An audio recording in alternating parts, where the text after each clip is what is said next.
Hello and welcome to our Gauntlet Sunday session of a story game called Purplest Prose, a trashy game about trashy writers writing trashy novels by Pammu. And this is a game that's available on itch, and I'll have a link to this in the show notes. Our concept is pretty basic. This is a game about us going around writing in some possible lines from a particular novel with a rotating editor-in-chief choosing which pieces get added to that. We're sort of doing little excerpts in this.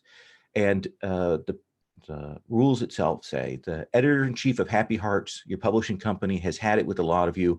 You've all been called in until each of you has to produce a full manuscript of the best romance novel together, and you've been given the genre they want you to write for. So we're all kind of blending this together. It's a team effort here.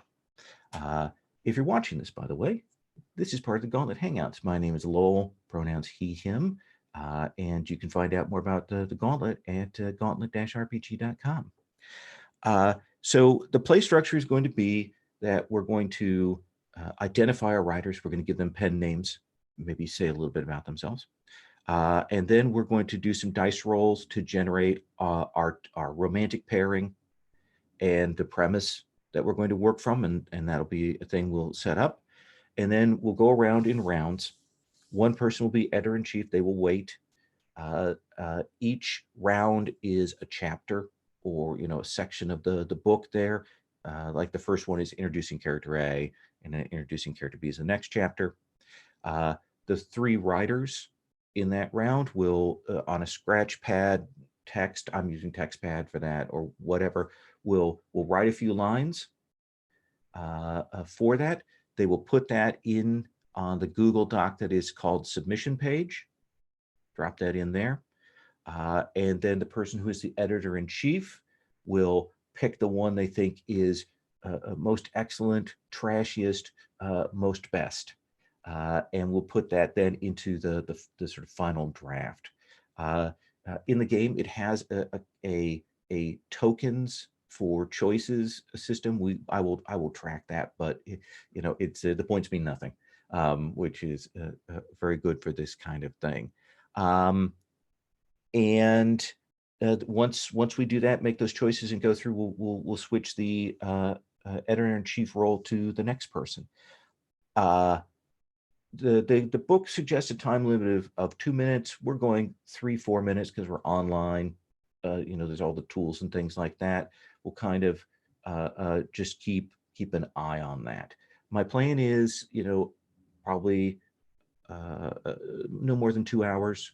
I don't know how long it's going to take, and we'll definitely take a break at the midpoint.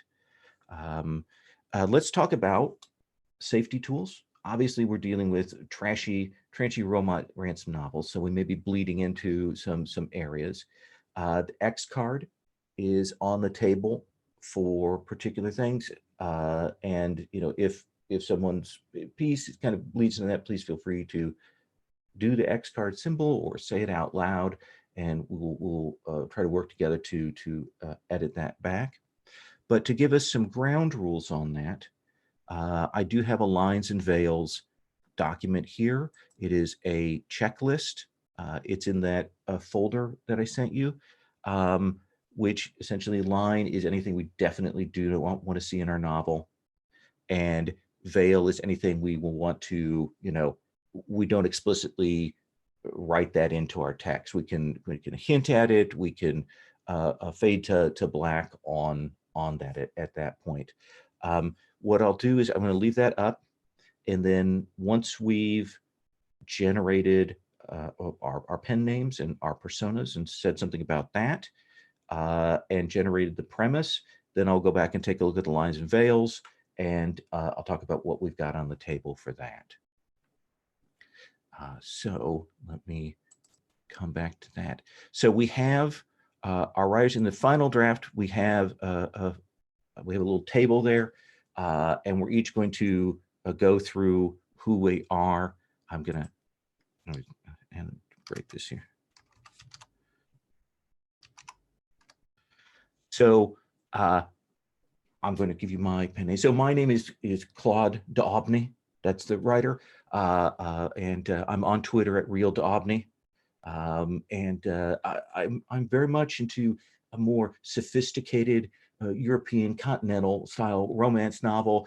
I once had a letter published in the Paris Review, and that's really shows how I mean I'm doing this, but I'm doing this in an ironic way, really. Even though I've been doing this for 10, 15 years, it's really all about the irony for me. So that's who I am working in this. Daryl, who are you writing as? Yes, so hi, I'm Daryl. My pronouns are he, him. And I will be writing under the pen name of Hawk Hudson. You can find him on Twitter at like just for hawks on Twitter and Instagram and Facebook. So his Twitter blurb would read, "Magics, mysteries, and men making out." Writer of the best-selling series Edison and Tesla's Supernatural Adventure Squad, which is a trashy romance, mystery, supernatural action drama about Thomas Edison and Nikola Tesla's secret romance with each other while also saving the world from supernatural evils. I love that. I love that. Scott, who are you writing as today? I'm Scott Ryder. I use he, him pronouns, and I am Viola Elrod, and I am a writer of urban fantasy romance novels with a bit of, let's say, raunchy sex. Okay. Raunchy is maybe what other people would say. I say delightful and wonderful. Because what is more delightful and wonderful than the congress between 2, 3, or 4, 5 people, however the many. Excellent. And Pearl, who are you writing as today? I'm writing as Moxie Lexicon, and I'm branching out because my normal my big breakout hit was a memoir called Music at the End of the World, from when I was a podcast host during the apocalypse, which somehow got lived through. You can read the book to find out, obviously. I can't be giving away too many things here. My publisher would kill me. But I just think it's time for me to, expand my audience a little bit, and I have some experience in these matters, and I think I have a voice to lend to this market. Excellent.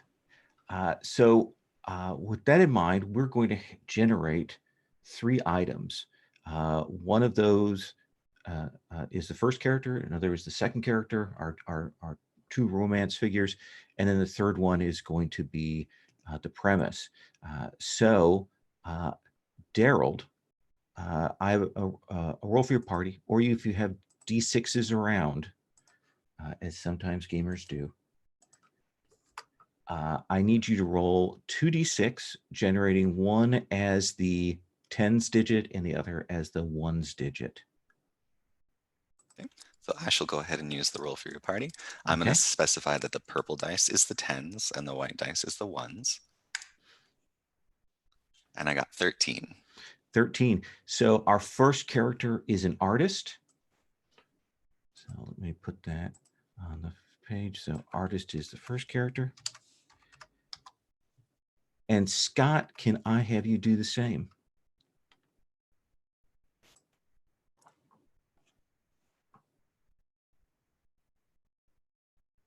I got a 53. 53. And our second character is a crime lord / assassin.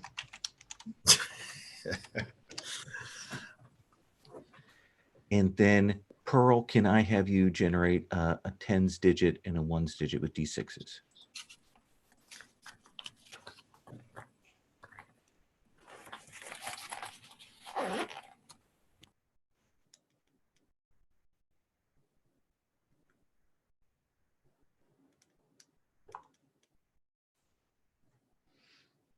So 24, if I'm understanding correctly. 24. Former lovers meet again.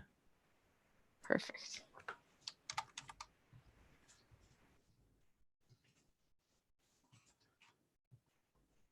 Oop. All right. So what we're going to do is we're going to now do our first chapter, essentially just a few lines giving a name and some background to the character. In this sort of excerpt, we want to see something of the introduction of our first character, our artist. And go ahead and type that into whatever scratch pad. And when you're set, copy and paste that into the submission pad. And then I, as the first editor-in-chief, will make a decision about that. And we'll take about 3-4 minutes to do it. So I'm going to get quiet now.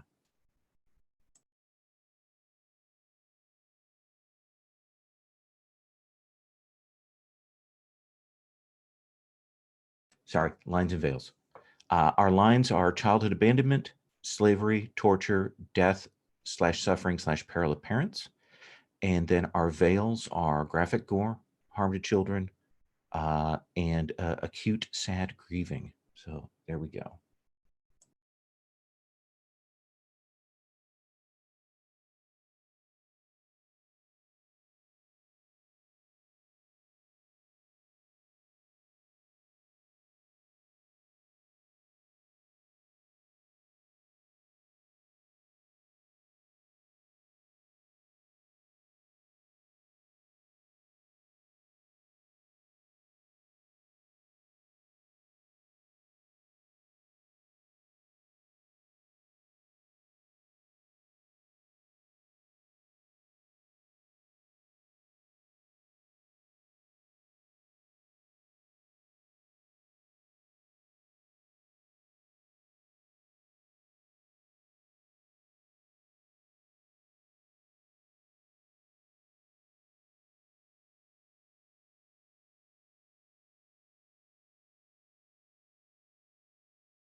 All right, let me give you one more minute.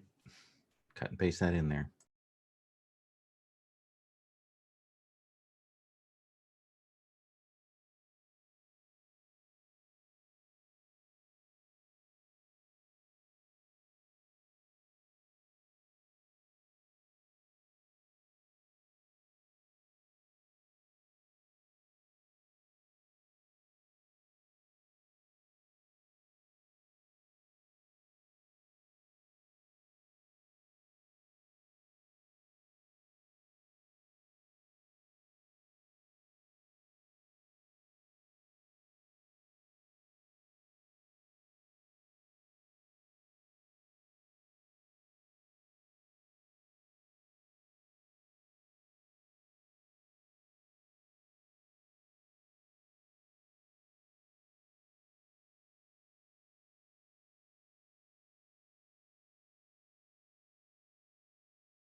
Pearl, in case you didn't see, I did put the link to the submission page where you should cut and paste that into in the chat there.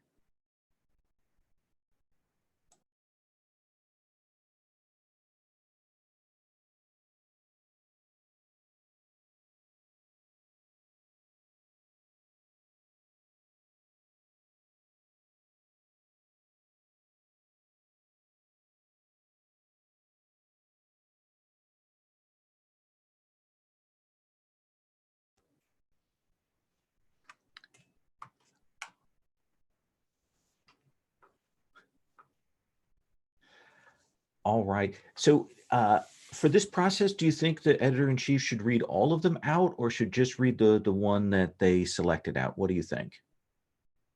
Daryl, what do you think? I mean, as in Cards Against Humanity, I think they should all be read aloud so that, Okay. especially so our audience can also hear what Absolutely. amazing things we've made. All right. Well, I'm going to read these 3 out, and then I'm going to select the one that will go into our novel. Tall, tanned, and hopeful like an Italian sunrise, Luca is a sculptor who has recently moved to California to further his studies. While his large, strong hands are more than capable of working beauty from the toughest of stones, he's surprisingly timid when it comes to holding those hands out for someone to hold. All the same, he thinks and drinks often of a childhood friendship that stirs in him the same passion he has for making art. And then the next one is, there he was again at the cafe, sipping his caramel latte and working in his sketchbook like time didn't exist. Last year's Gap t-shirt special looking like the height of fashion on his lean and languid frame. His brow furrowed ever so slightly as he fussed with this brushstroke or blend of colors, and she could see the way his shoulder muscles flexed as he reached for each brush or supply in turn, as though he himself were a statue from ancient Greece. And then Miranda del Recco dropped out of art school when her surrealist-inspired work wasn't being appreciated by her peers or professors. She has since worked as a barista for the past few years while selling her art at weekend art fairs up and down the coast. She lives simply and has never put down roots. Her friends are astounded at the number of one-night stands she has, always a new person. Recently, Miranda has been taken over by ennui. She knows there's better life for her. However, she's losing hope that she'll find it. Oh. I think I'm going to go with the first one. I think I'm going to go with that. So whose is that one? That's me. Daryl's. Okay. So I'm going to copy that and I will drop it into the introduce character A.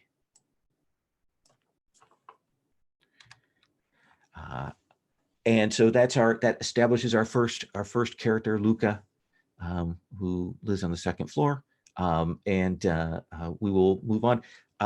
Daryl, are you good being the second editor in chief? Yep, I'm fine with that. I'm going to clear the submission page. I'm going to clear the submission page. And Pearl, make sure you don't put your name on the things because these are being anonymous.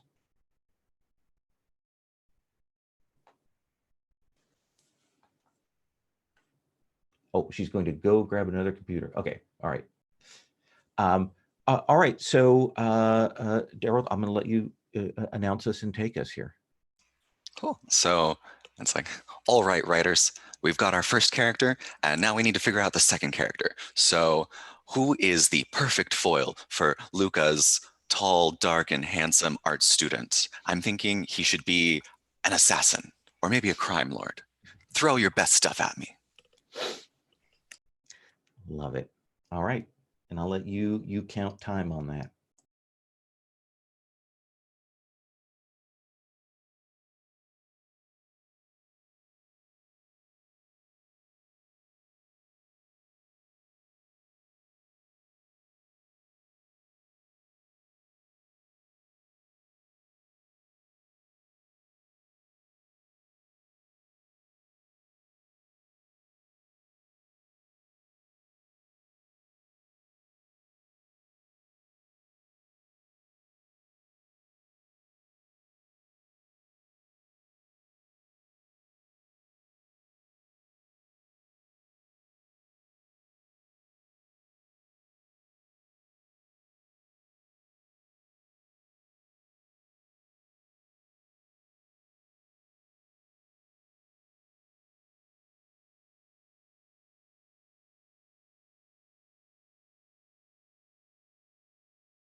We've got about 90 seconds left, writers.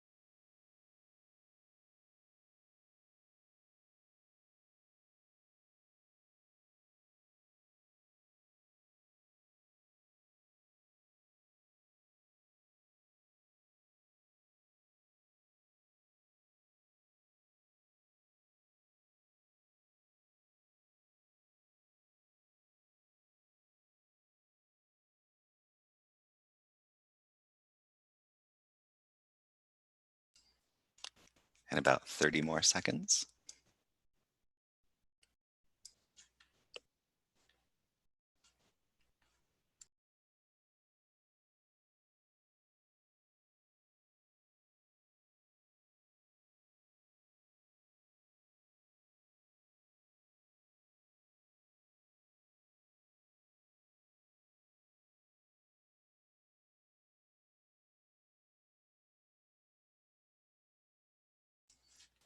All right, let's get those submissions thrown in there, and then the editor will review.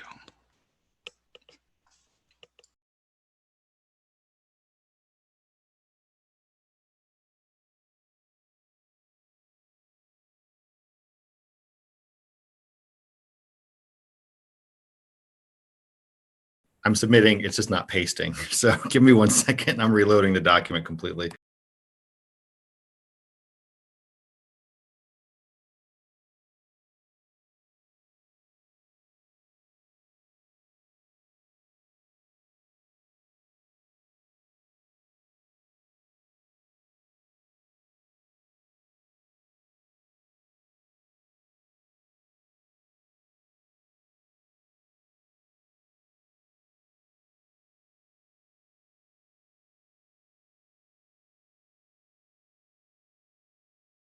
And done.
All right, the writers have submitted their prompts, and I shall make my decision.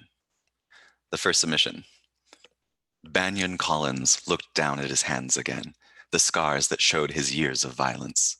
At 5'8", he cut a subdued figure, but there was a hardness in his eyes that belied that. As he wiped his prints from the sniper rifle, a wave washed over him. Was this all that there was? Jetting from city to city, picking up anonymous orders, tracking his targets and eliminating bad people?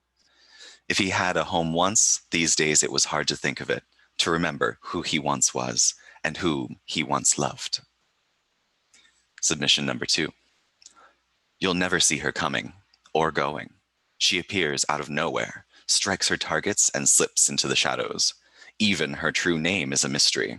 She loves the way she kills, rapid, silent, vigorously, until she spied those hands, those strong, strong, strong hands. She needed to touch them, to feel them. Third prompt. Bettina LaRocco eyed him from the next table over. The family's money was more than enough to fund his schooling, and they considered it to be an investment in his talent. Eventually, his art would be worth something, and his first 10 major works were bequeathed to them. But that's not why she had asked to be the one to keep tabs on him.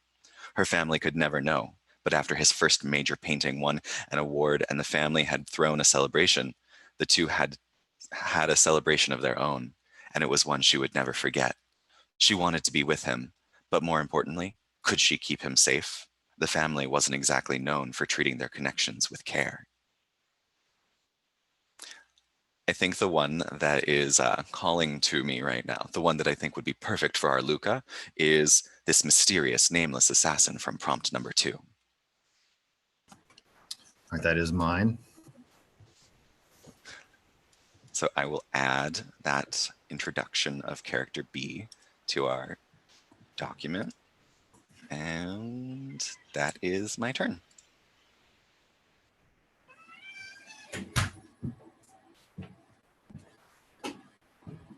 You did.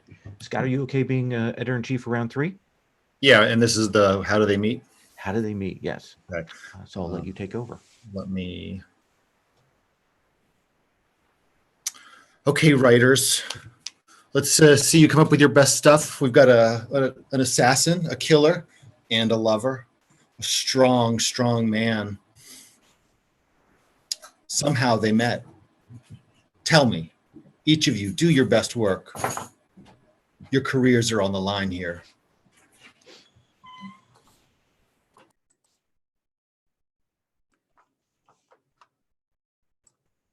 What is it, 2 minutes or what am I doing, 4 minutes? Yeah, 4. Yeah, I did 4 minutes.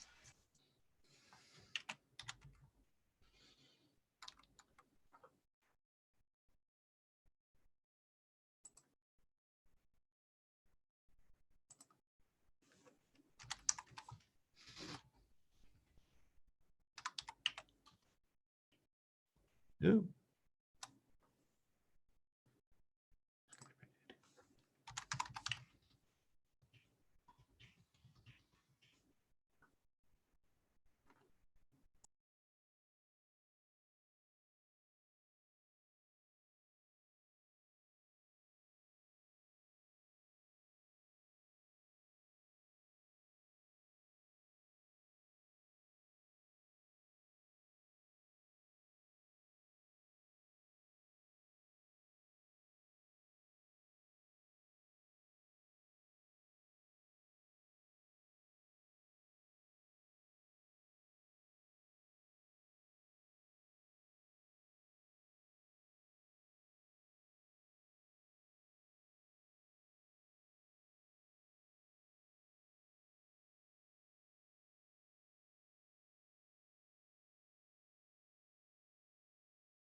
Writers, you have 30 seconds for your masterpieces.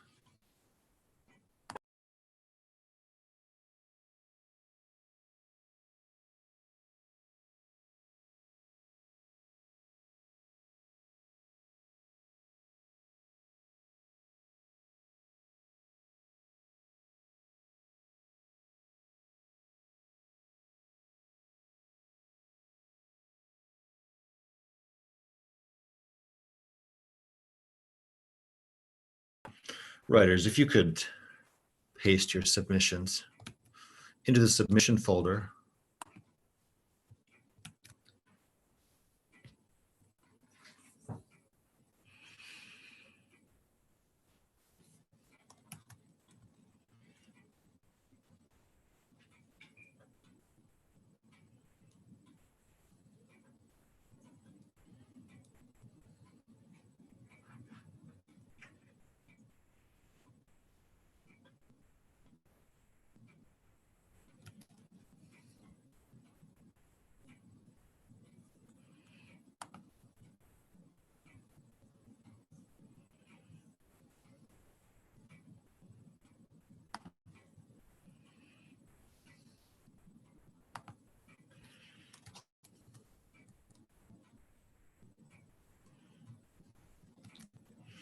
Okay, I shall read these aloud. Let's see what dreck and what drivel you have come up with today.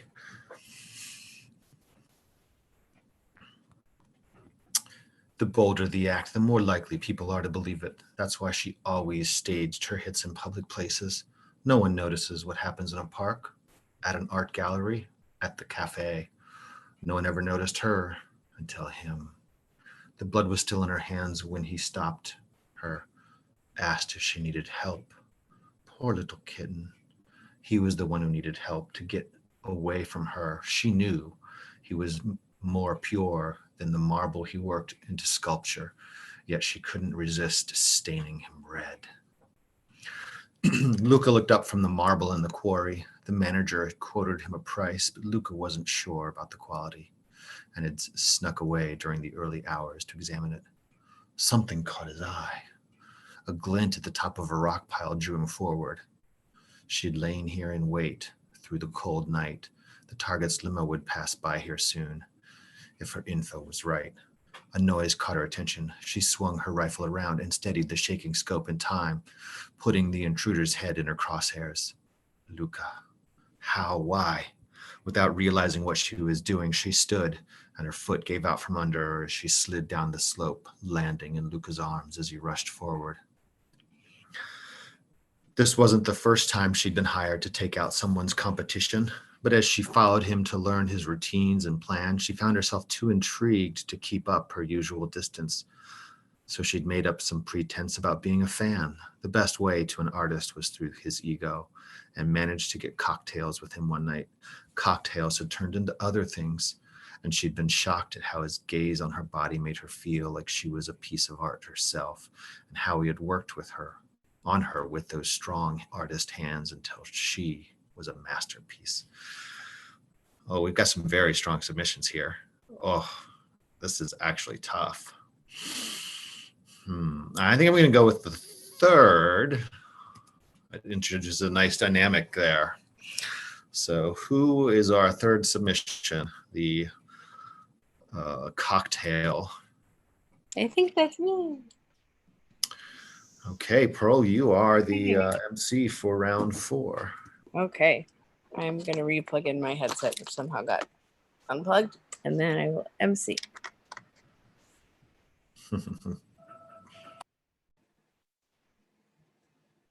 Yes? Hopefully? No? Yes. Okay, good. Sounds good to me. Okay. Open the page that says what the next scene should be. Too many tabs on a stupid computer. The moment character A fell in love. Okay. Obviously, we've got some good characters here, but we need to get to the meat of the story, people.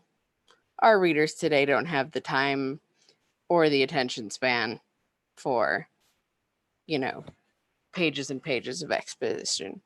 So tell me, how does... Oh, wow, what are the characters' names? What's the first name? Ah, Our man is named Luca. Luca, but our Thank lady you. doesn't have a name still. That's true. So I want to hear about how Luca fell for our mystery woman. Make it mysterious but juicy, right? Let's catch those readers right off the bat. Hook them in, guys.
I looked at the clock a little bit weirdly, so I'm going to say we have about 90 seconds left.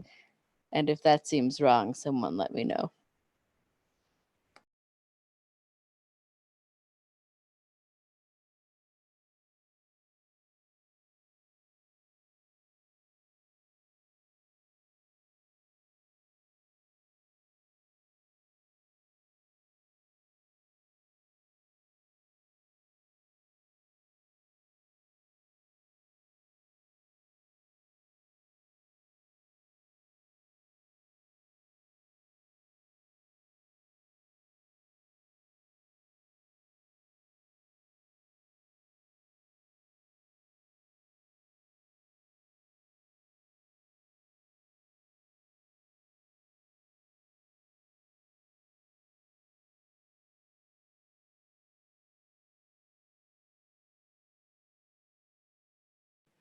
All right, wrap it up and add it to the submissions page, please.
I'm seeing 2 out of 3 so far. Is that correct? Yeah, it's giving me the same paste issue. Give me 1 second. No problem.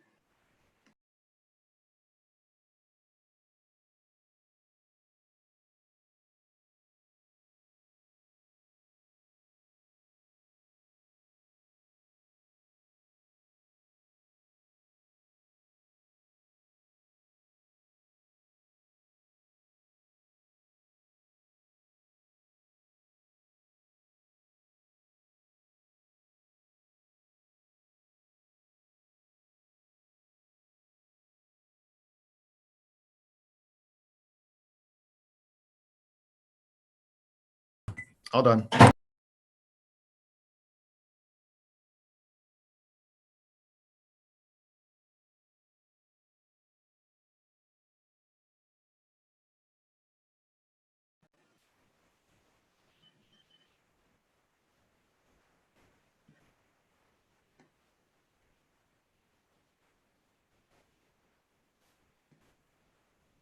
Hello, can you hear me? My computer's still being stupid. I'm working on this setup.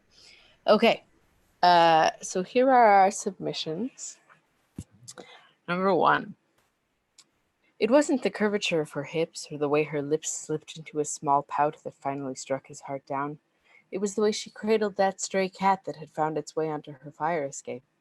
Luca knew that Tanya wasn't what she appeared to be, that Tanya wasn't even her real name, but he didn't need to know the name that was given to the person he realized he couldn't live without. Her danger, her burdens. He wanted to do whatever he could to lighten her load. He would make himself a new Atlas if it meant she could move freely again. Number 2. He never caught her name. He'd heard her leave to go in the morning, so quiet, so silent. But Luca woke and watched her. She'd carefully walked around his apartment looking at things, papers, photos, his art books. She seemed to be reading his life. Luca wanted to sit up to tell her things about himself, but somehow he knew that would startle her, make her close up. And 3rd, he hated an audience while working. The process isn't the art. What he brought to life from inside was. However, after an evening of cocktails, discovery, and even more cocktails, he found himself saying yes. She watched him like an animal, with a passion he had never experienced. He knew that he wanted to I'm going to just add in, enjoy that passionate gaze for all eternity. Again, we have some very exciting seeds of plot here, but I think I'm going to go with number 2 because I like that as the aftermath of our previous scene. Shockingly, that's me. Okay. Awesome. All right. So this next one is the moment character B, our assassin, still nameless, is coming to me. Now we've got this. We've got to see that chemistry now. We've got to know what drives her. I mean, we know that she's involved with this. We've seen that she had a job to do. So what is it like when she finally breaks through her shell? So yeah, let's give you 4 minutes to do that.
All right, let's give you 90 more seconds.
All right, let me go through these submissions.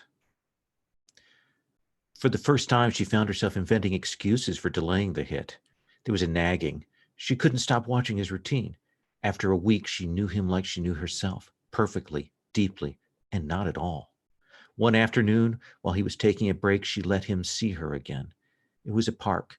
The sounds of children at play drowned out the din of the city. She strolled with him past the lake. He touched her hand and electricity shot between them. She was in love. She was lost. She was fucked. Number 2. He found the knife, still coated in the blood of his mentor. He found the box where she kept her trophies. He rooted around in the husk of her fabricated body and found the only human thing inside her, the sputtering, beating heart of the woman she's told herself she wasn't anymore. And he didn't blink. He didn't flinch. When she found herself held up in the light, examined, laid bare, she knew pure terror. But for as strong as his hands were with the chisel, they were as gentle as they unknit her ribs, her chains, her soul. She had never let someone touch her like this, and now she could never go back to that locked room again. He was light, and she could see. Looking through his apartment as he pretended to sleep, she'd been doing this too long to be fooled by the ruses of even your not-so-average Joe. She had seen mostly what she'd been expecting: books on art theory and expensive reproductions of famous works, half-finished canvases strewn about, a few too many bottles of kombucha. But it was the picture on the mantle that she found herself lingering over and even now could not forget. Were those the same smoldering eyes and masterful hands that played her like an instrument there in the picture with what seemed to be a niece and nephew? The smolder replaced by a loving and indulgent gaze that brought just a hint of crinkles to the edges of his eyes, lips stretched into a carefree and joyous smile.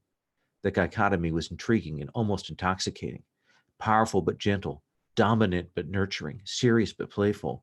Who had she ever known could be so many beautiful things at once? And how many more sides to him would she discover if she had long enough to do so? Surely the job could wait just a little longer. Oh, they're all so good. Oh.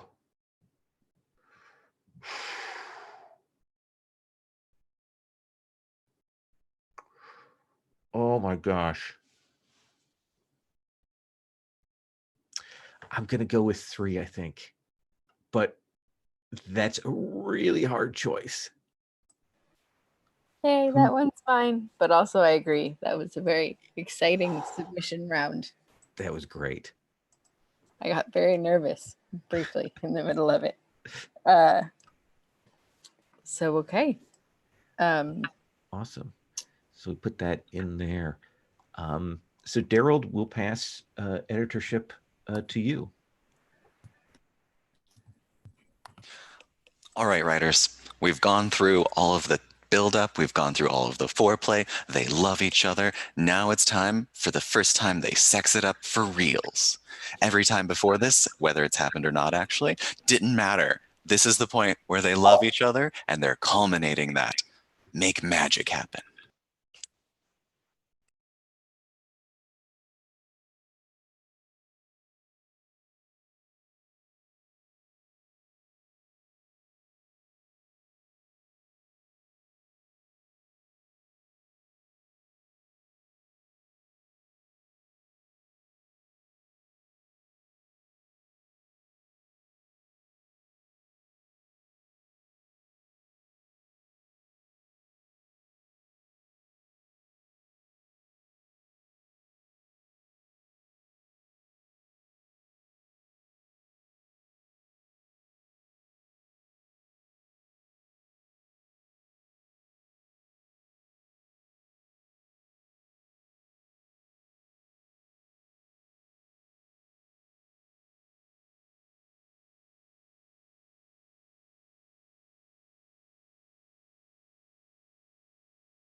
Okay, writers, we have 90 seconds.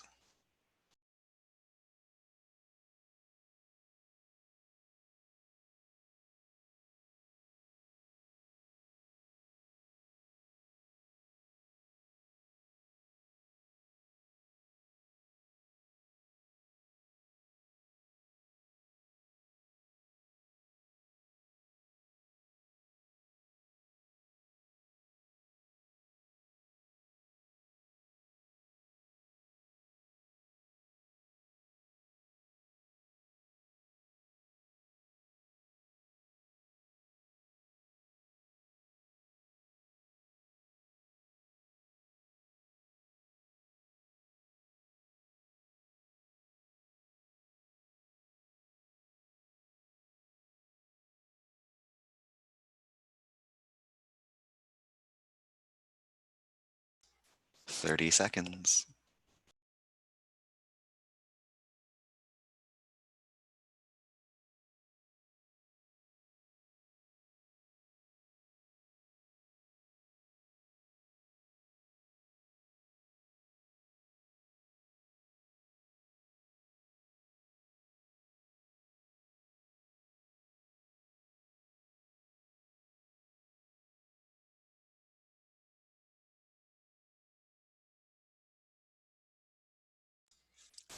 The time has come to submit for deliberation.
And now we shall read your samples. So as a reminder, this is the scene from the first time that they sex it up. So submission 1.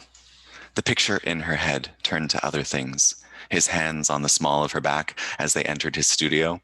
The way that hand moved around to hold her hip gently as the other swept her hair aside, and his lips lightly brushed her neck with feather kisses that led to her jawline, and in one smooth movement, he had rotated around her and pressed his lips to hers, now more passionately.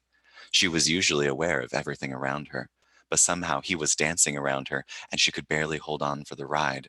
The hand on her hip pulled her in close, and she could feel as if she didn't stop things now, she might be helpless to resist becoming his next muse, and she wanted to be. Those hands weren't the only things that asserted themselves powerfully and left her weak in the knees. This man was going to be bad for business, and oh, oh, oh, did she not care. Submission 2. They gazed deeply into each other's eyes. His hands slid down her side as he kissed her waiting lips, her neck, her shoulders. He found her breasts waiting for his touch. His lips were thrilling. Her nipples ached with longing, and she ached for his touch between her legs. He worked his way down to her treasure. The kisses, the licks were magic. They were joined as one with each caress, each kiss, each thrust. Submission 3. She caught his wrist before he could leave. He wasn't angry at her pushing him away, and that confused her. She pulled him in, and he closed the space between them in a rush. She kissed him, then drew away, and for a second, she thought that he would run away again. But instead, she pushed him back, lowered him to the bed, and then standing over him. He started to speak, but she didn't want that, and her body cut him off as they fell together into the bed. They became a twisting, hungry tangle. The bedstand crashed over, but neither noticed. They only hear each other, breath, heartbeats, whispers. I have to say, I'm really into the first one. I think that one was like the perfect balance of sexy and also plotty. So 100% agree. Yay. That's exciting. Although this was just my favorite round. This was delightful. Thank you for reading all of those aloud. That was very pleasing. All right. Shall we whose rotate? submission was that one? That was mine. Yeah. Awesome. Do you want to let Scott take over? Yeah. Scott will do next. Actually, let's take 5 here. Take a quick break for coffee and whatnot. We'll copy that in, and then Scott will have you editor-in-chief it up. Alrighty.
Okay, so Scott, you will be editor-in-chief for this segment.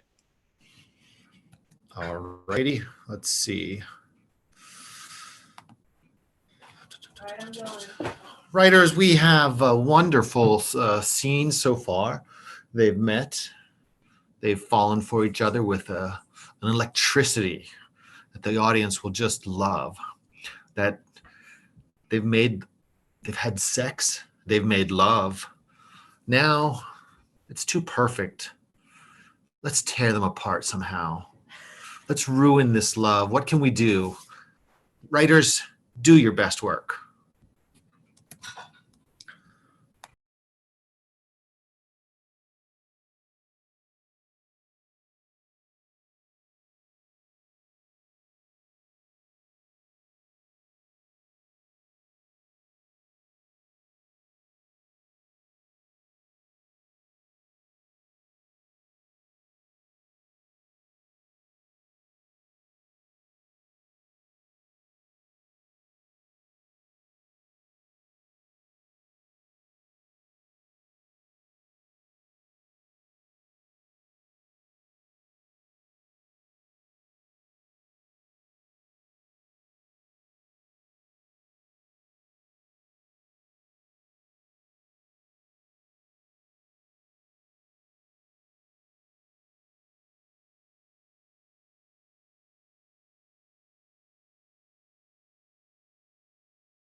I can see those delicious gears turning, writers. Keep up the good work.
Writers, you have 90 seconds.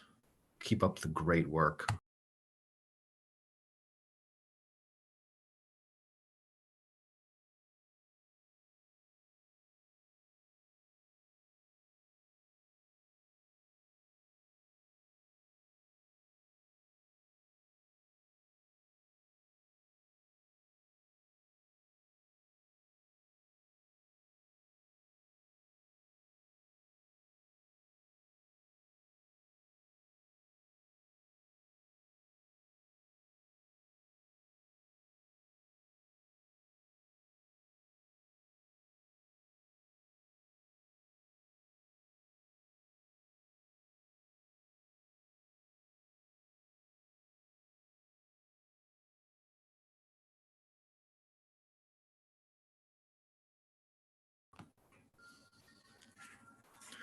And 30 more seconds.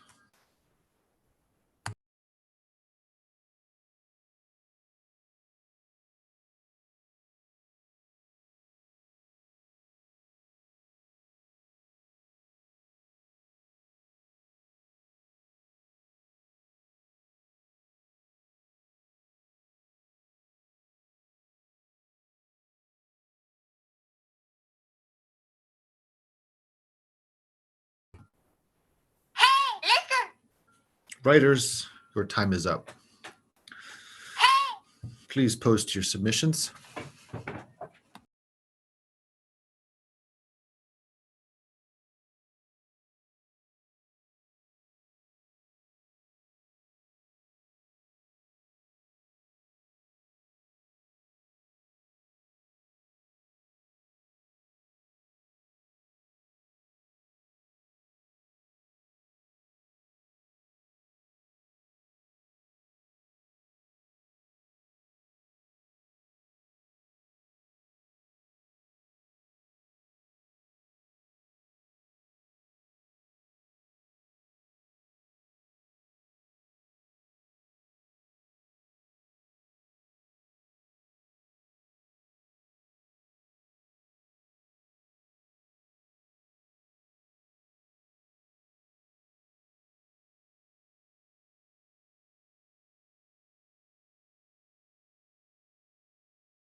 All right, let's review our submissions.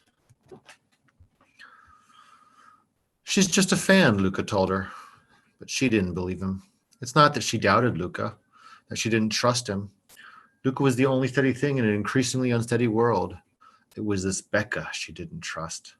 At first, it was just the art openings. Then it was the seminar classes. But then she found Becca in his studio running her hands over the sculpture she had modeled for. So she started following her. First the gallery, then the coffee shop, then the park. This babysitting job, that bookstore gig, she tailed Becca late that night and then lost her. Our employer is requesting that you get on with the job at hand. Becca's voice whispered in her ear, impossibly behind her. She started to sweat. Luca may have thought she was just being jealous, but she knew it from the moment they'd met. This woman wasn't a romantic rival. She was a professional. Her bosses weren't known for their patience, and people like her, well, let's just say disappearances didn't tend to make the nightly news.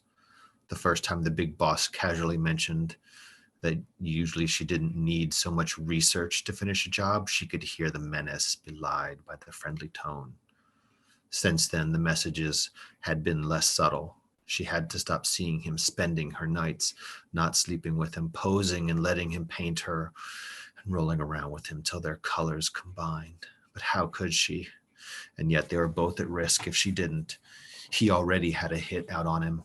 She knew better than anyone that soon it would be her too. And then there would be no more sunrises after nights of love making and art. Or were they the same thing to her now? There would be no more sunrises at all for either of them. She gritted her teeth. She had to find a way to let him go and to protect both him and herself. But she was in deep with the family, had been for years. They could find her anywhere. But there had to be a way. There just had to. Judith, she knew that voice. Arturo, he was the only one able to glide in so quietly, so closely. Her hand slipped down to her pocket, gripping the pistol. Now, he said in that rich English accent, no need for anything to get nasty. He stepped back. I was sent to find out why a certain sculptor isn't dead. Have I failed before? I won't.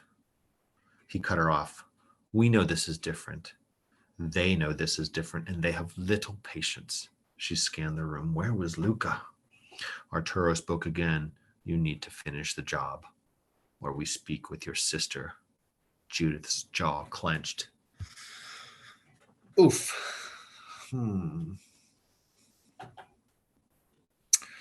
Well, writers, you have outdone yourself. I wouldn't say this is Paris review material, but quite strong submissions. Unfortunately, I must pick just one of you. I think I shall pick.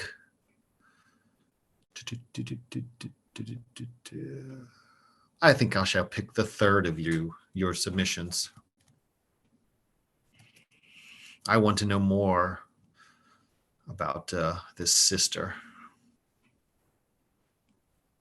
Lowell, you're on mute. I know I keep trying to hit it and I can't. That is mine, shockingly. Those are so good, though. Those are all so good. Really good. Um, I thought I was decided, and then I got to that sister know. line. I was like, oh my God, this one just changed completely. all right. So if you will copy and paste that over, and Pearl, you'll be editor-in-chief for this next one. Okay. Let's see. A scene from that one big fight. Okay. We've built up some good dramatic tension. I think we've hooked our readers. We've got everything we need. We've got the descriptions. We've got sex. We've got danger. Right? This is where we reel them in. So I want to hear the moment where they have their big fight. Now, is this where our mystery woman tries to break it off with Luca? Is this between the mystery woman and her bosses? Is the sister involved? You tell me, authors. But make sure you grab me, because if you can't grab me, you can't grab our readers, and I need to get paid. So get on that. You've got 4 minutes.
About 90 seconds left if you want to start wrapping up your hooks there.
Wrap it up. We've got about 20 seconds left, authors. Looking forward to seeing you impress me.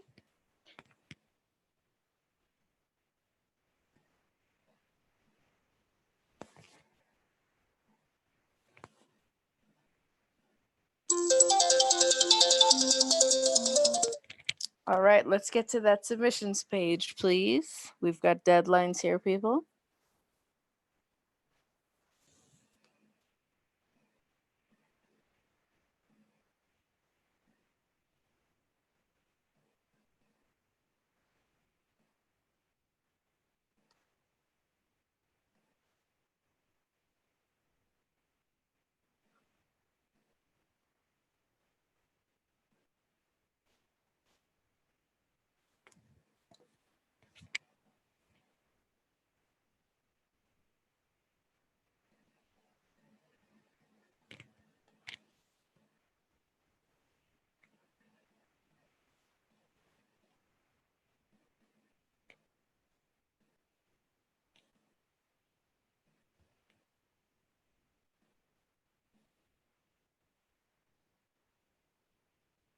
I think we've got everybody. Anybody need to change or add anything? All right. Our fight. This is very exciting. Submission 1. You don't know me at all, she spat. I know you more than you know yourself, Luca cried, reaching for her as she shook out of his reach. I've known you ever since I sketched you that first night in the studio. I see all your secrets, all the ways you tried to hide them from everyone, even me. No, she hurled back at him. You see what you want to see. You make a pretty picture in your head of what you want me to be in relation to you, how I can be your next masterpiece. I'm made of harder stuff than you can sculpt, and you'll never tame me into a pretty little shape you can put on your shelf. She took the chisel from the table and drove it through the delicate features of the statue he'd made of her, leaving it impaled in the fragile mask she wore. It dropped pieces of stone and dust just as her own tears started to roll down her face. Go back to Italy. There's nothing here for you. Submission 2. In a rush, it came out, the anger he'd been holding back from each time she pushed him away and then returned. I don't understand what you want from me, why you keep hiding. Tell me something real about yourself. I know your name isn't Lenore. Her body stiffened. How do you know that? She said coldly, but with a tremble in her voice. He realized he'd made a mistake, but kept going. Danifer, he knew someone. Knows the passport wasn't real. You took my passport? Now she was furious at him, at herself, at everything. She felt the grip on her concealed knife tighten. And submission 3. I have a confession, she had told him. What followed shocked and scared him. He was confused. He could feel the panic. How could the woman he loved be that? You need to disappear. If I don't finish the job, someone else will after they kill my baby sister. None of us are safe. I can help you. I've disappeared before. I know the tricks.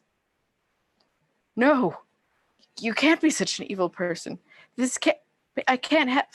He screamed and pleaded as he ran into the dark, rainy alley, away from this madness. She stood in shock, sick to her stomach. Darkness settled around her. Oh, these are...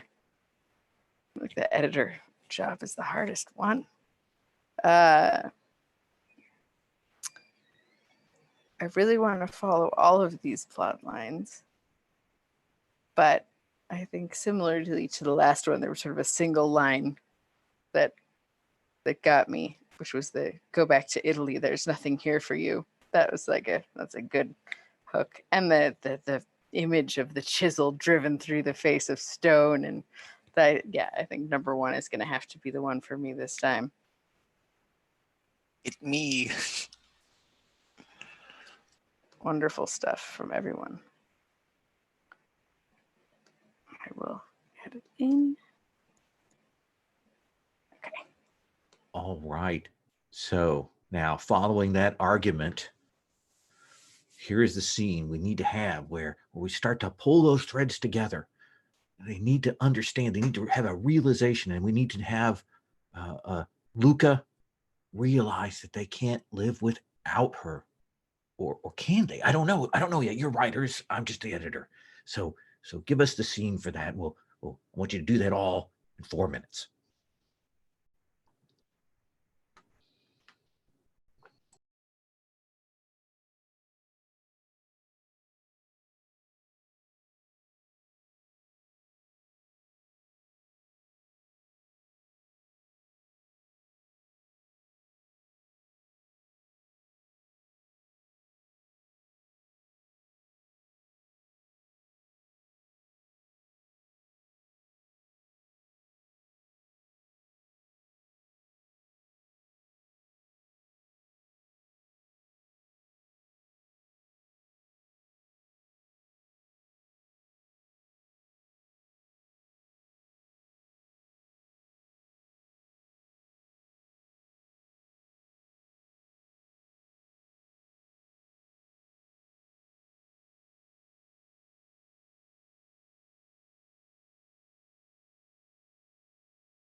Writers, you have about 90 seconds.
Okay, we should be posting the submissions.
All right. Here we go. She had done everything she could to drive him away. The chisel to the statue might have pierced his own heart.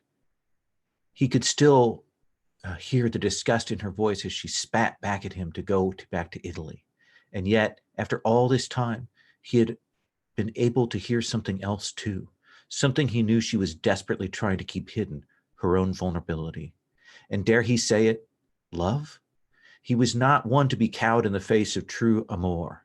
He would show her that the harder she pushed, the more steadfast he would be, showing her he would wait till she could find a way to let down the wall she's built up all these years. But he knew that despite the fiery arguments, the facts that didn't add up, all the things he knew were red flags, he did love her. He loved her wit, her half smile when she was up to something, her knowledge of the words far beyond her years, the way her body responded to him like it was Medusa made by God to be formed into holy art just by his hands. A media, I said Medusa, I'm sorry. A media made by God to be formed into holy art just by his hands. He could tell that it was more than just fear of intimacy behind her spells of fury and distance, but what? How could he prove that nothing she could do or trouble she was in could make him leave her side? All right. I'm rushing forward because I'm so excited, so I'm messing up the words. I apologize. He couldn't look into her eyes as she left him at the airport. He understood he was in danger. She arranged this mad flight to Italy. The plane rose into the night, leaving his life, his world, his woman behind. He drove to the coast and lost himself in drink. He tried to return to work. Every piece was pedestrian, without soul. His muse had gone silent. She muse was elsewhere, elsewhere. She was elsewhere, and she was someone he didn't know.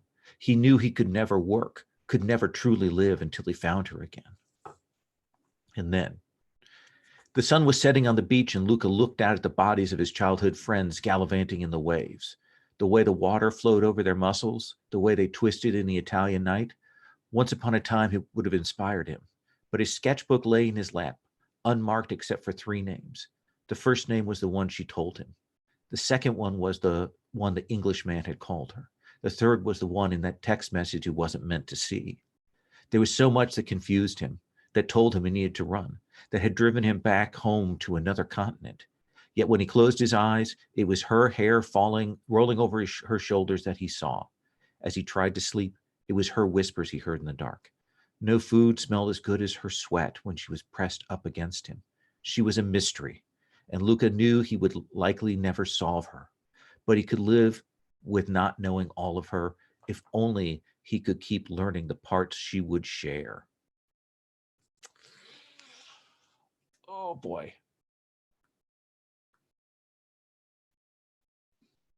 I have to go with 3 on that one. I have to go with 3. Good choice. I'm digging it. Oh yeah.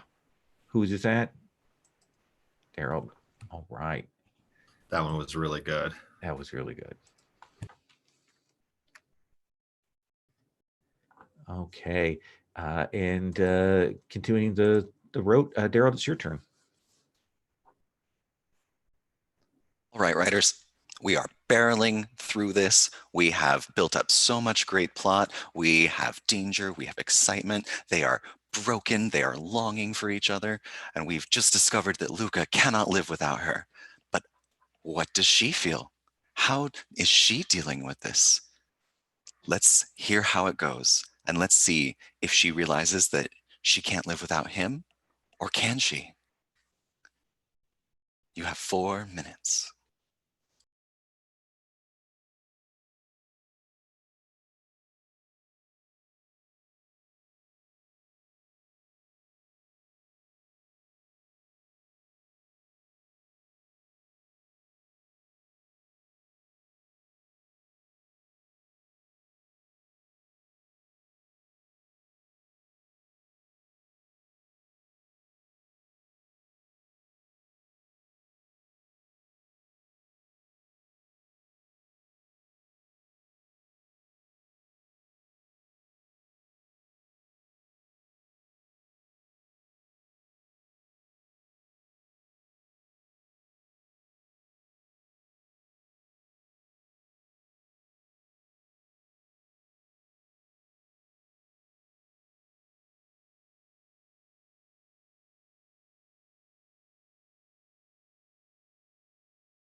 Writers, you have 90 seconds.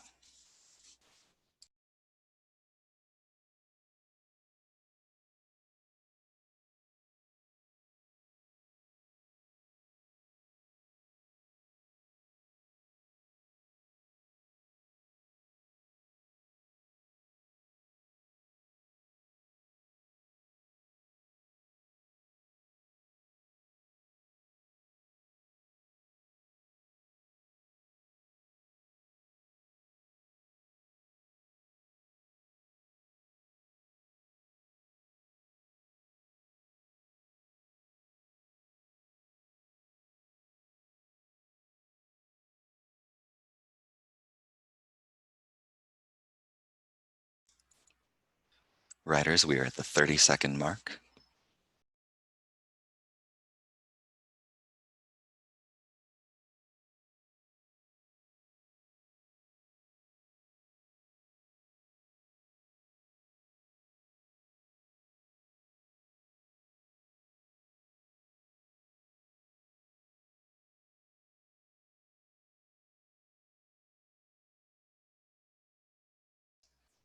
Writers, time is up. Please forward your submissions for review.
All right, writers, the submissions are in front of me, and I shall now share them with everyone.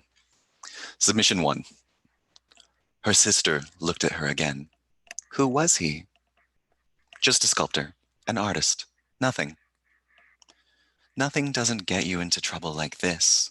Her sister could see she had held something back. You wanted to be an artist, what, back in college, before Dad threatened to cut you off? It's not that, it's... She'd been trying to put together the words. Luca, could see me, and when he molded me... He tried to change you? Her sister interjected. No, he tried to make me look... He tried to make me see myself as I am, tried to help me see I'm worth living, worth loving. She stopped. I have to go back to him. Her sister drew a pistol from her purse. No, I don't think you're going to do that. Submission 2. There was so much to tell him. Each time she tried, she failed.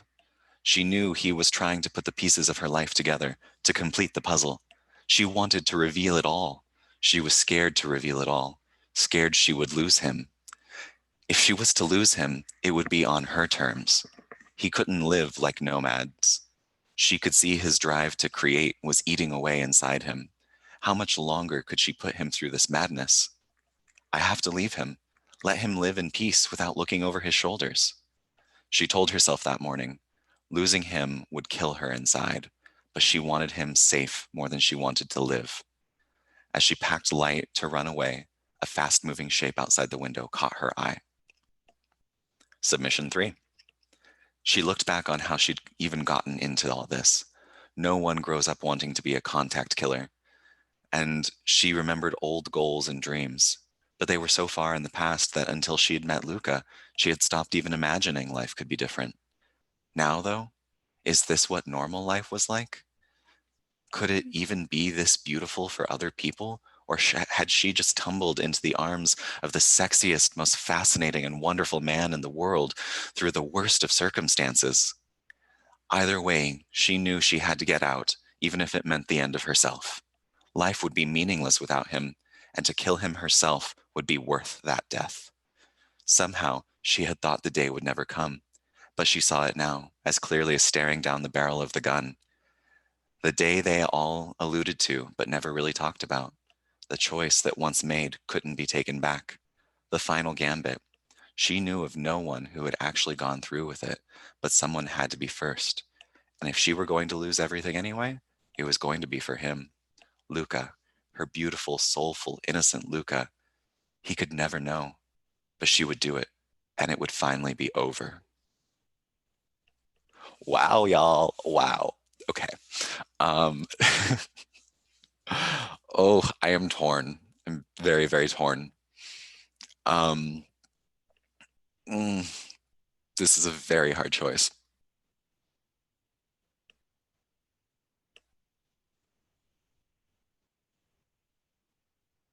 I think I have to go with the sister one. Like the thing with the pistol. Like, oh, yeah. It was an incredibly hard choice. That one was mine. Like it was either that one or the last one. I I'm know like, they're oh all God. of these were good directions. I will cut and paste that into the thing. Scott, you are going to be editor-in-chief for this next section.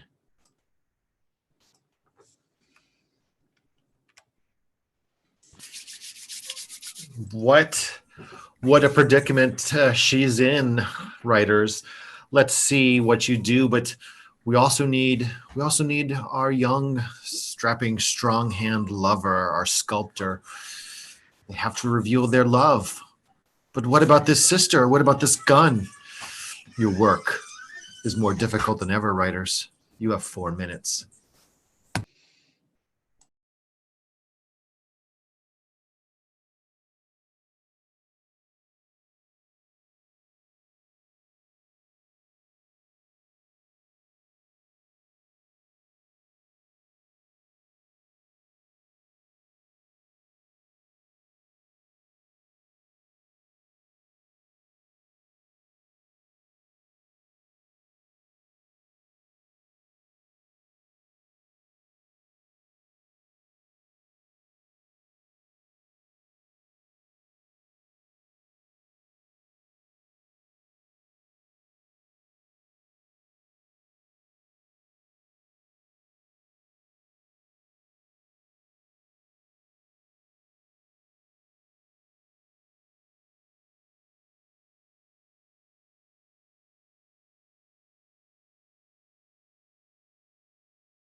Writers, you have 90 seconds to complete your masterpieces.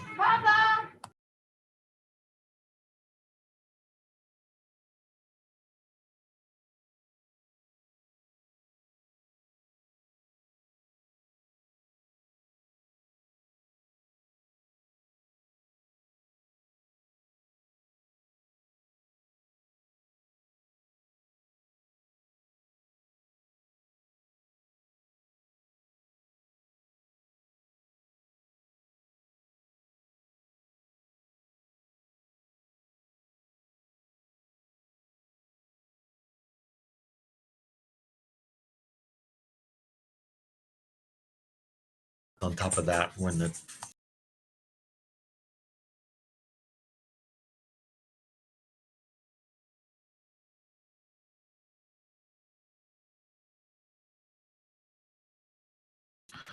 30 more seconds.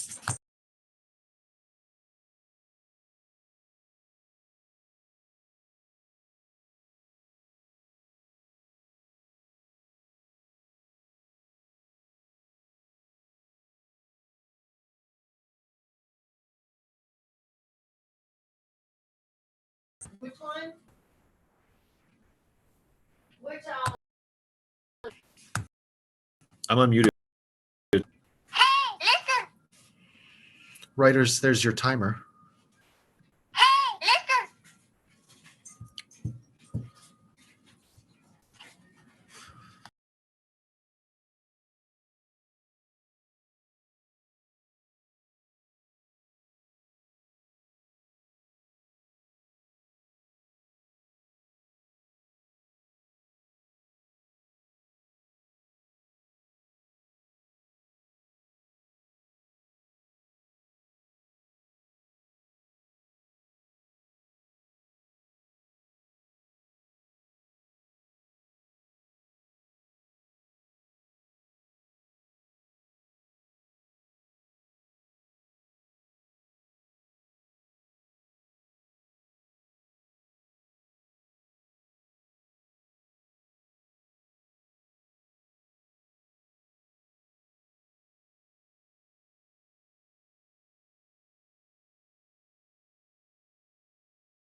Writers, let's get these submissions on time. Clearly, you've never watched the Great British Bake Off.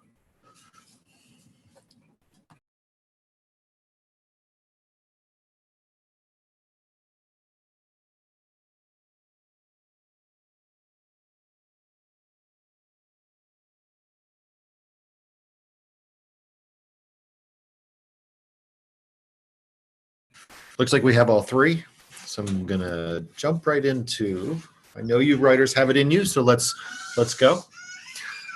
The apartment had been emptied out of everything personal. It had taken him months to track down even a single clue of where to go, and that lead fizzled out. It was only through the dumbest of luck, through a picture on Twitter, that he'd see a woman who looked almost like her in the background of a party in Cincinnati. But the woman he'd found wasn't her. It was a sister he'd never heard of, never knew existed, and she'd pulled a gun on him. The bag was yanked off his head, and he blinked, dazzled. The warehouse was cold and bright, light streaming in through broken panes.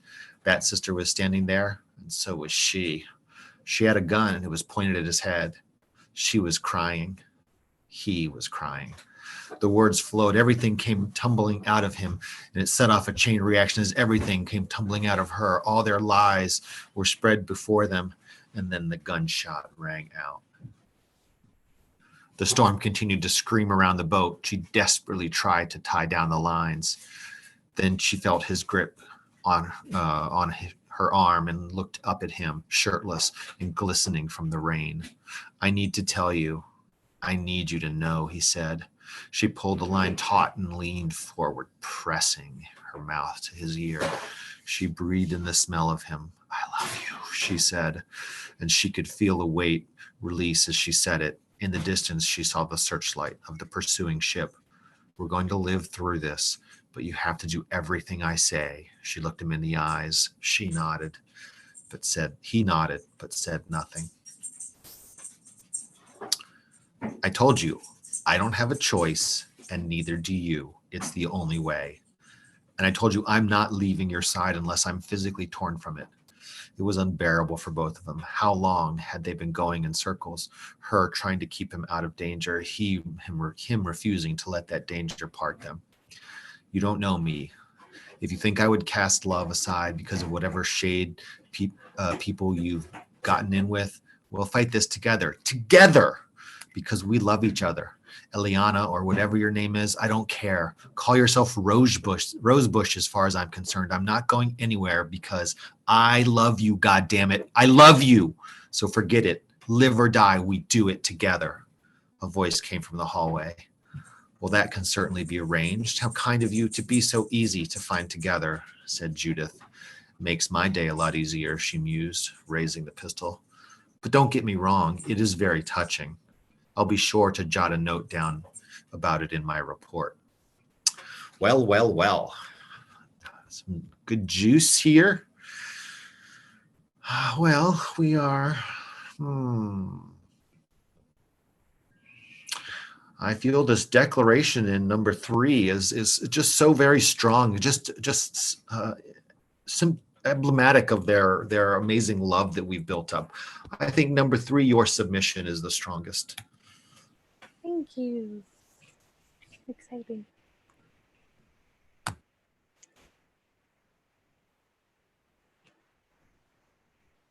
Muted.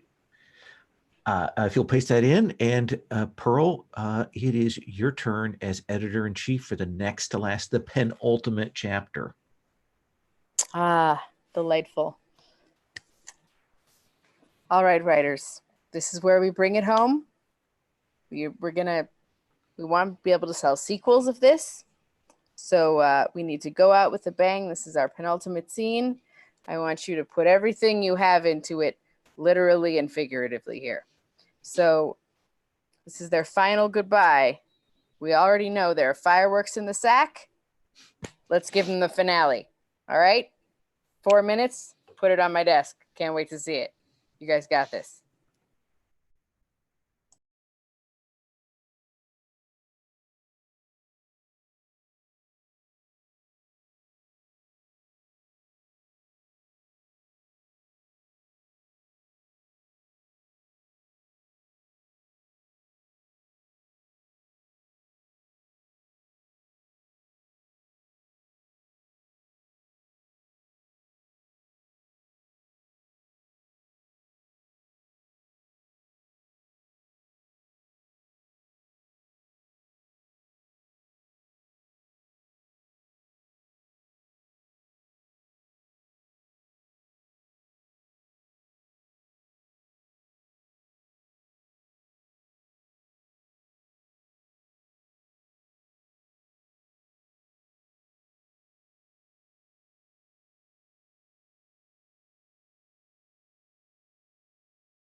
Writers, we have about 30 seconds, and then I'm going to need to see those submissions. Deadlines are coming up, so wrap it up, please, and get ready to put it on the submissions page in about 20 seconds. Thanks so much.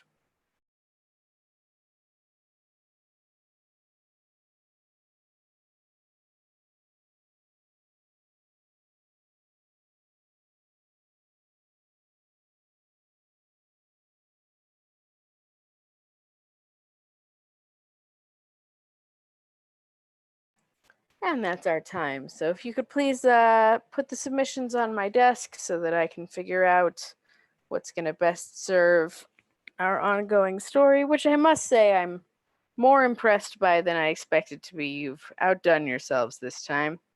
Let's hope that it continues. Looking forward to seeing what you've all come up with.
Okay, it looks like we have all three. So let's figure out where we want to go with our makeup, sexing, or the final goodbye for those of us out there who are of delicate constitutions. Submission 1. She watched him sleep there for a moment and then slid into bed beside him. He woke, started as she touched the bandages on his hands. She ached for him, but she'd put him through so much. She started to speak, but he stopped her, cutting her off with his kisses. They made love like it was their last night on Earth. They explored each other, trying to avoid the cuts and wounds they'd gotten in their escape. Each time one tried to form words, the other cut them off and pressed closer until the marble of their bodies formed together into a single, passionate sculpture. Submission 2. He couldn't believe it. He tried to duck away from the gun pointed at him. In tumbling sideways, his chisel must have slipped from his hand. Fate must have guided it into his assassin's chest. The rest was a blur of fists and fury. As they ran from the room, his mind cleared. What had he seen her do? The power and artistry with which she dismantled the other woman. He wanted to see that again. It thrilled him. He wanted her to love him with that strength, that violence. They ran to the beach and he pulled her to him. Fuck me now. And submission 3. Her skin was brushed with soot and grease and her hair smelled of smoke. His shirt had been singed right off him, revealing the glistening sculptor's muscles that had pulled her out of the building just before it exploded. Their gateway in Judith's Mercedes had kept them in overdrive, running on adrenaline and ecstasy that they'd survived, that they'd made it out alive with each other.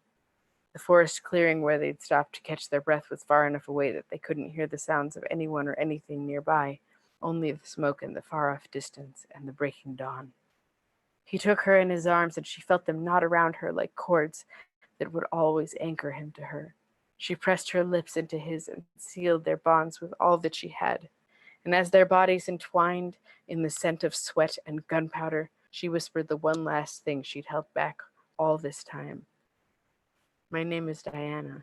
I am a hunter, but you have captured me, and I will never get away from you. Ah, delightful. Little threads that I want to explore in all of these so much. Delicious, juicy moments. But I think I'm going to go with number 2 because I feel like this sets us up for a delightful sequel. in which perhaps they become a team of some sort. And as you know, I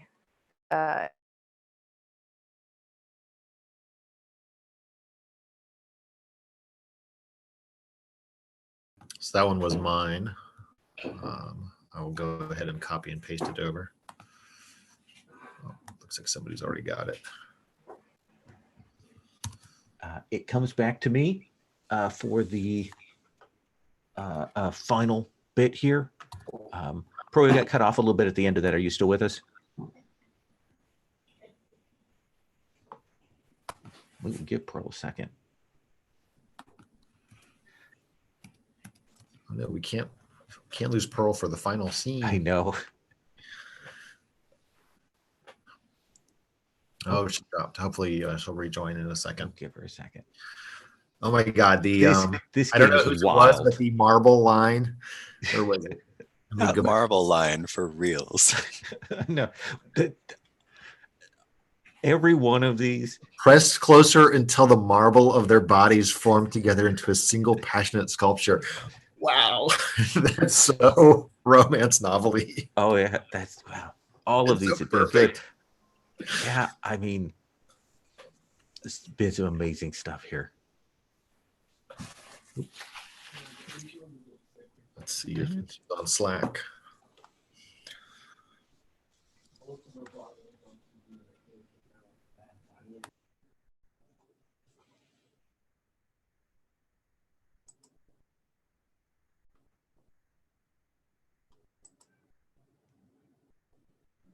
Oh, you meanie, you posted a Forge in the Dark game today. I didn't even see it until now. Oh, the Neo Shinobi. Yeah. Oh, I posted that a few days ago, actually. Oh, see how my notifications on the Slack are like the worst. Pearl, are you back with us? I am. I'm not Okay. sure what happened, but That's okay. So this is it. We've set up for the sequel. We've got that sort of hard line at the end, but now there's got to be that if it's not an epilogue, it has to be it's just a scene from what comes. It is our happily ever after. They have to know. Audience has to know that they survived through this and know what comes next. So give us that scene in 4 minutes of that happily ever after.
So you have about 90 seconds.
All right, just wrap it up.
All right, I'm going to go through the final round of submissions.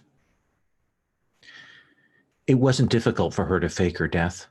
Months later, she'd established herself as a new assassin working in the charms of the old country. All he'd asked was she photograph herself in action, so he could sculpt her. The love blossomed. It was the love of ages. His latest art had a ferocity to it, marvel carved into action, into scenes of death. Critics claimed it was a statement on the violence of modern society. He knew better. They were tributes to his love. Then one night, she didn't return from her job. He knew something was amiss.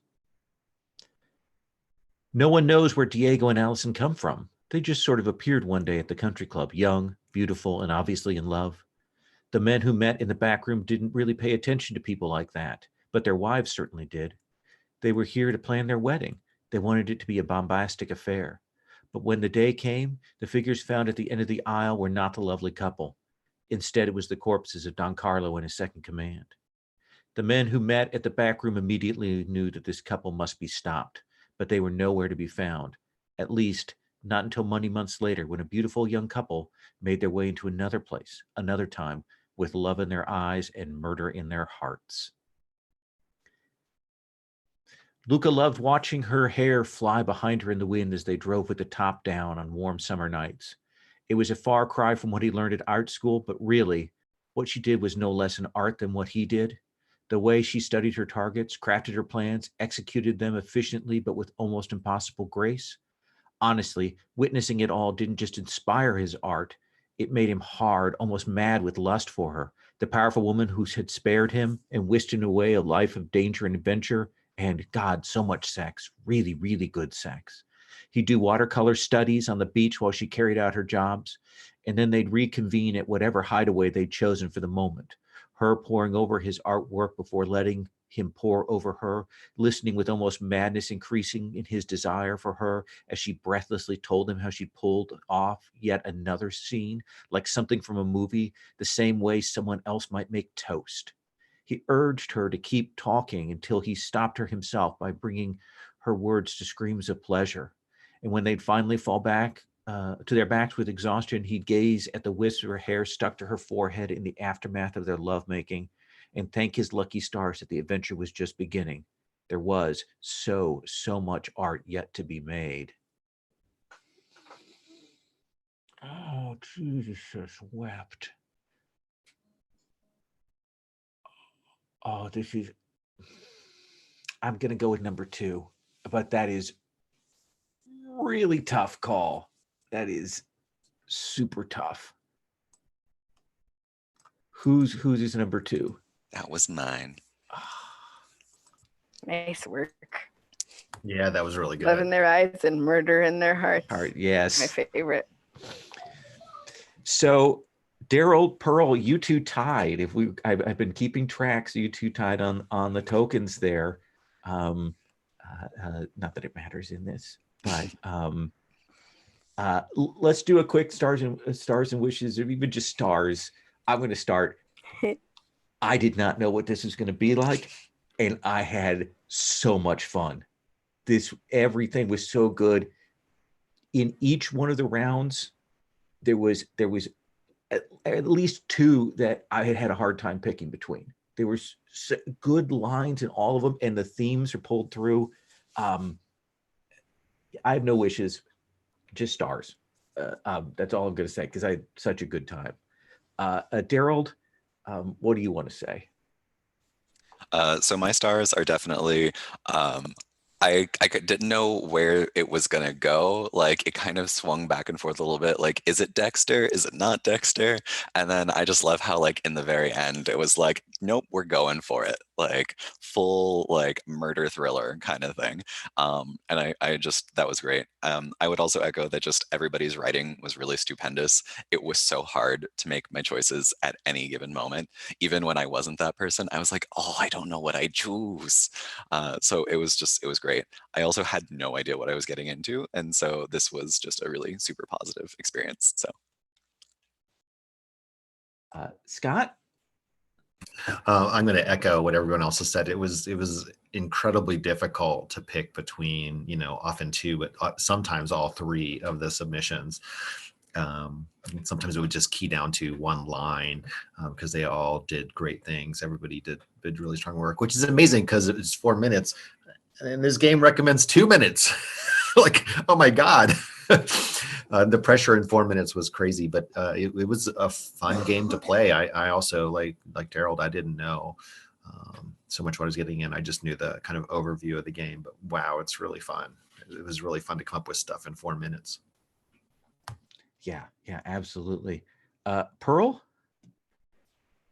I also want to echo everything everyone else said. I won't go into it in detail since it's been said now 3 times, but obviously very difficult to decide every time. And a wonderful feeling of like wanting to write every single one, but also like the editor job was so fun. Like reading some of them out was hilarious.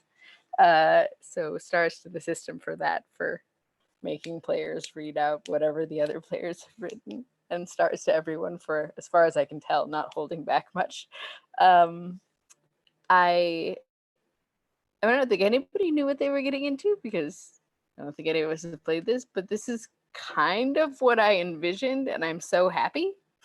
Like when I first read the description, I was like, oh, I really want to get into this game. This sounds hilarious. And I didn't originally. And then I got off the wait list and it was at 7 a.m. my time, and I'm jet lagged as it is. And it was so worth getting up for.